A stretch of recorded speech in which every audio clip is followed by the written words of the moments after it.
नमस्कार, आप सभी का जुड़ने के लिए। आज बृहस्पतिवार का दिन है। उपनिषदों का हम लोग अध्ययन करते हैं। आजकल हम लोग प्रश्नोपनिषद का अध्ययन कर रहे हैं। पूरी दुनिया मानती है, दुनिया के सारे विद्वान मानते हैं जो ज्ञान उपनिषदों में है वो कहीं नहीं है। शोपेनहावर एक जर्मन विद्वान थे, दार्शनिक थे। उन्होंने तो ये तक कह दिया कि उपनिषद मेरे जीवन की सबसे बड़ी उपलब्धि थी और मरने के बाद में मेरे लिए सबसे बड़ी उपलब्धि यही रहेंगी। तो हम आजकल जो प्रश्नोपनिषद का अध्ययन कर रहे हैं उसमें आज हम छठे प्रश्न में बात करेंगे। जैसा कि आप सब जानते हैं, कुछ ऋषि पुत्र महर्षि पिपलाद के पास जाते हैं जीवन को जानने के लिए कि जीवन क्या है, क्योंकि उनको माना जाता है महर्षि पिपलाद जो है इस विषय के पारंगत हैं। अभी तक 5 प्रश्न पर हम लोग गौर कर चुके हैं।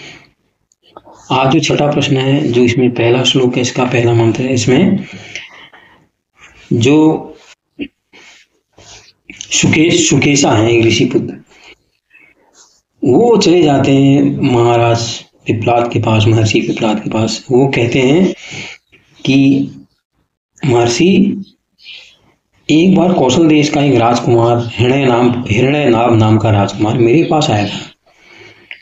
उसने मुझसे कहा, क्योंकि तुम महर्षि हो, ऋषि हो, इसलिए तुम शायद 16 कलाओं वाले पुरुष के विषय में जानते होगे।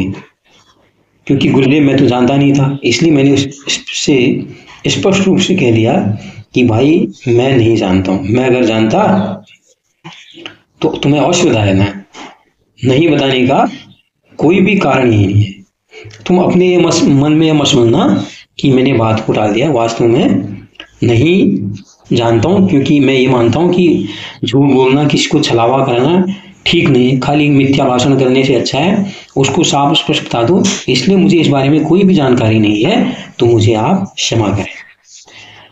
और उसके बाद महर्षि पिपलाद क्या कहते हैं, प्रिय सुकेशा, जिस परमेश्वर से 16 कलाएं समुदाय का संपूर्ण जगत रूप विराट शरीर उत्पन्न हुआ है, वे परम पुरुष हमारे शरीर के भीतर ही विराजमान है। उसको खोजने के लिए कहीं अन्यत्र जाना नहीं है। तो यहाँ पर ये कहा गया है कि अगर आपको ईश्वर को पाने की उत्कट अभिलाषा है, दीर्घ अभिलाषा है, तो आपको हृदय में मिल जाते हैं। जैसे एक आपने सुना होगा ना, कस्तूरी बनवा ढूंढे मृग कस्तूरी मनवा वैसे मृग ढूंढे बनवाई। जो कस्तूरी वाला हिरन होता है ना, वो सुगंध के लिए घूमता रहता है, सुगंध उसके भीतर होती है। वो पूरे जंगल में इधर उधर भटकता रहता है कि यार ये कहाँ पर है, जबकि उसके भीतर में होता है। तो 16 कलाओं पुरुष के लोग कहते हैं, जिसने बनाया, जिसने शरीर का निर्माण, जिसने अलग अलग जीव जंतु को बनाया। तो क्योंकि आदमी को ये चेतना दी गई है, अगर वो अंतर्मुखी होकर देखे, अंदर की ओर जाए, तो उसको उस प्रभु के, उस परमात्मा के दर्शन हो सकते हैं जिसने 16 कलाओं वाले पुरुषों का निर्माण किया है। तीसरे श्लोक में कह रहे हैं, महासुर के प्रारंभ में संसार की रचना करने वाले पुरुष परमेश्वर ने विचार किया कि मैं जिस ब्रह्मांड की रचना करता हूं उसमें एक ऐसा कौन सा तत्व डाला जाए जिसके अंदर रहने पर स्वयं भी मैं उसमें न रह सकूं, अर्थात मेरी सत्ता स्पष्ट व्यक्त न रहे, जिसके रहने पर मेरी सत्ता स्पष्ट प्रतीत हो रही। ये हमने सोचा। अब वो चौथे श्लोक से कह रहे हैं, परमेश्वर ने सबसे पहले प्राण रूप सर्वात्मा हिरण्य गर्भ को बनाया, उसके बाद शुभकर्म प्रवृत्त कराने वाली श्रद्धा, फिर धीरे शरीर के उपादान भूत आकाश वायु तेज जल पृथ्वी 5 महाभूतों की सृष्टि की। इन 5 महाभूतों का कार्य और दृश्यमान संपूर्ण ब्रह्मांड है। इंद्रियों से तो सब कुछ दिखता है, ये सुगंध है, रस रूप रंग, जितनी चीजें हैं किसकी वजह से दिख रही हैं, इंद्रिय की वजह से दिख रही हैं। फिर उसके चारों के समुदाय के स्वरूप अंतःकरण को जवाब, फिर विषयों के ज्ञान एवं कर्म के लिए 5 ज्ञानेंद्रियों 5 कर्मेंद्रियों को उत्पन्न किया। पहले विषय भी तो उत्पन्न किए। कोई सुंदर है, जब आंखें देख पाएंगी तभी तो सुंदर तो वो देख पाएगा। कहीं सुगंध आ रही है, नाक बनाई है, तभी तो सुगंध को सूंघेगा। तो विषय और जो कर्मेंद्रियां हैं, जो इंद्रियां हैं, उनका निर्माण इसलिए किया है। उपासना के लिए भिन्न भिन्न मंत्रों की कल्पना की, अंतरंग के सहयोग से इंद्रियों द्वारा किए जाने के कर्मों का निर्माण किया, उसके भिन्न भिन्न फल रूप लोगों को बनाया, उन सबके नाम रूप की रचना की। इस प्रकार 16 कलाओं से युक्त ब्रह्मांड की रचना करके जीवात्मा के सहित परमेश्वर स्वयं इसमें प्रविष्ट हो गए। इसलिए वे 16 कलाओं वाले पुरुष कहलाते हैं। हमारा यह देह, हमारा शरीर ब्राह्मण का ही एक ब्रह्मांड का एक छोटा रूप, कहते हैं ना, कण कण में भगवान इसलिए कहते हैं। अतः परमेश्वर जिसका सारे ब्रह्मांड व्याप्त हैं, उसी प्रकार के वो हमारे शरीर में भी है। और शरीर में जब भगवान है, परमेश्वर है, तो 16 कलाएं भी विद्यमान है, वर्तमान है, स्थित है। इसलिए जो उस परम पुरुष पुरुषोत्तम को, भगवान को, ब्रह्म को जान लेता है, वो 16 कलाओं वाले पुरुष को जान लेता है। फिर 5वें श्लोक से कह रहे हैं कि ये जिस प्रकार यहाँ पे उदाहरण दिया गया है, जिस प्रकार अलग अलग नाम की गंगा, जमुना, जितनी भी नदियां हैं, जाके कहाँ मिल जाती है, लास्ट में समुद्र में जाके विलीन हो जाती हैं। फिर वहां पर समुद्र में नहीं कहते कि मैं गंगा का जल हूं, मैं यमुना का जल हूं, वहां पर क्या कहते हैं, समुद्र का जल बन जाती हैं, अर्थात वो अपना अस्तित्व विलीन कर देती है। उसी प्रकार सर्व साक्षी सबके आत्मा परमात्मा से उत्पन्न ये 16 कलाएं प्रलय काल में अपनी परम धाम, परम पुरुष परमेश्वर में जाकर ही विलीन हो जाती हैं। इस सब के नाम फिर अलग अलग नहीं रहते, जितने भी हैं लास्ट में सब कहाँ हैं, उसी परमात्मा में उनको मिल जाना है। तो इसलिए जो कह रहे हैं, ये जो परमात्मा है वही 16 कलाओं वाला है। जब वो हमारे भीतर ही है, तो 16 कलाएं जो उनको जानेगा, उनके लिए अध्ययन करेगा, मनन करेगा, उसको उसके दर्शन हो जाएंगे। इस तत्व को समझने वाला मनुष्य भी उन परम ब्रह्म को प्राप्त होकर अमर हो जाता है। इस विषय पर आगे जो मंत्र है, सर्व व्यापी परमेश्वर को जानने के लिए प्रेरणा करके उनका फल जन्म मृत्यु से रहित हो जाना बताया गया है। भगवान भी मनुष्य के जिस प्रकार रथ के पहिए में लगे रहने पर सब उस पहिए के मध्य नाभि में, बीच में प्रविष्ट रहते हैं। सबका आधार नाभि है, नाभि के बिना भी टिक नहीं सकते। उसी प्रकार प्राण आदि 16 कलाओं के जो आधार है, वो सब कलाएं जिनके आश्रित हैं, जिनसे उत्पन्न होती हैं, अंत में उन्हीं में विलीन हो जाती हैं।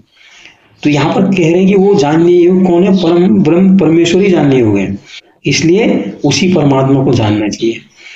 उनको जान लेने के बाद जिसने वास्तव में दर्शन, हम लोग कहते हैं ईश्वर कहाँ है, भगवान क्या है, कोई अपने अपने हिसाब से अलग अलग जो तीर्थ बना रही है, वहां जा रहा है, वहां मिलेगा, लेकिन मिलता किसी को नहीं है। खाली आके नाटक कर, अरे वाह मजा आ गया, मैं कुंभ में नहाने गया, मैं वहां गया, मैं इधर गया, मुझे सुकून मिला, लेकिन एक छलावे वाली बात है। लेकिन जो आत्ममुखी हो गया, जिसको वास्तव भगवान के दर्शन हो रहे हैं, तो फिर वो भाई मुक्त हो जाएगा। फिर आप उसको कितनी धमकी दो, उसको मारने की, काटने की धमकी दो, वो फिर जो भी करेगा फिर चैतन्य होकर करेगा। फिर उसकी चैतन्यता में जो भी होगा उससे वो डरेगा नहीं। फिर यहाँ तक कि यहाँ भी कहते हैं कि उसके लिए फिर जन्म मृत्यु का जो भय है ना, वो भी उसको दुखी नहीं करता। फिर वो सिर्फ चेतना आत्म जागृति में लगा रहता है। तो इस तरह से हमने बताया। इतना उपदेश करने के बाद महर्षि पिपलाद ने सुकेशा आदि जितने और जो 6 ऋषि आए थे उनको कहा कि हे ऋषियों, आप लोग यहाँ पर परम ब्रह्म के बारे में जितना जानने आए थे, मैंने उतना सब बता दिया है। इससे ज्यादा मैं कुछ भी नहीं जानता। जितना मेरे को आता था उस विषय में जो भी बताना था मैंने, वो सब मैंने आप लोगों को बता दिया है। तो इस तरह से उन्होंने समापन किया।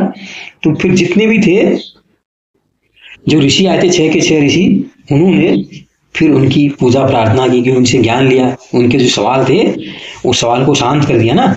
इसलिए फिर उन्होंने उनकी पूजा की, प्रार्थना की, कहा कि हे भगवान, आप ही हमारे वास्तविक पिता हैं। हाँ, पिता यहाँ पर क्या गया, जो आपको अंदर की यात्रा कराता है। ये नहीं कि जगत के बाहर में भरमा दे रहा है, तू गाड़ी जोड़, बंगला जोड़, पैसे जोड़, माया जोड़। वो पिता ने जन्म जोड़ दिया देह रूप में तुम्हें। लेकिन यहाँ पे सारे ऋषि क्या कह रहे हैं, असल में आप हमारी असली पिता है, जिन्होंने हमें संसार समुद्र के पार पहुंचा दिया। तो ऐसे गुरु से बढ़कर तो कोई दूसरा आप हो ही नहीं सकता। आप परम ऋषि हैं, आप ज्ञान स्वरूप हैं। आपको नमस्कार है, नमस्कार, नमस्कार है।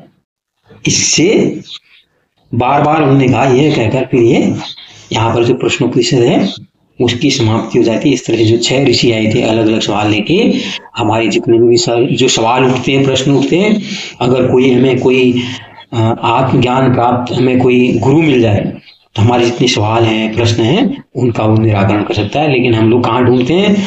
हम अलग अलग हमने कहीं इंस्टाग्राम में अपना अकाउंट बना रखा है, फेसबुक में बना रखा है, यूट्यूब में अपना अकाउंट बना है, जितने भर के नई मीडिया आ रहे हैं उसमें हम लोग सवाल ढूंढते हैं।